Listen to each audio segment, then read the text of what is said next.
Iran Iraq போர் கிட்டத்தட்ட 10 வருஷம் நடந்தது. வளர்ச்சி அடைந்த 2 நாடுகளும் ஒவ்வொரு பக்கத்துக்கும் ஆயுதங்களை அள்ளி கொடுத்தாங்க.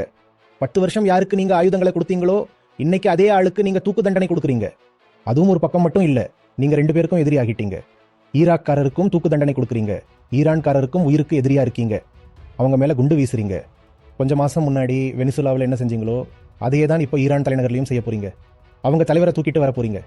Iran has confirmed that its supreme leader, Ayatollah Ali Khamenei, has been killed.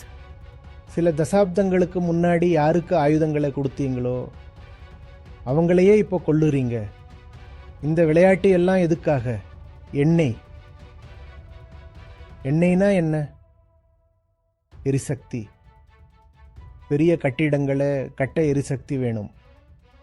எரிசக்தி எவ்வளவு மலிவாக கிடைக்குதோ உலக சந்தையில் உங்கள் பொருட்கள் அவ்வளவு லாபகரமாக இருக்கும்.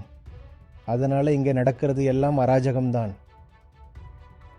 பலம் இருக்கிறவன் பலம் இல்லாதவன் வீட்டிலிருந்து எதை வேணாலும் எடுத்துட்டு போகலாம்.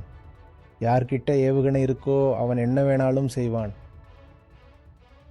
அதனால தான் சொல்கிறேன், நடைமுறை வாழ்க்கையில் வாழணும்னா உங்கள் கைகளை பலமாக வச்சுக்கங்க. அது உடம்பு பலமாக மட்டும் இருந்தால் போதாது, மனசு பலமாகவும் இருக்கணும்.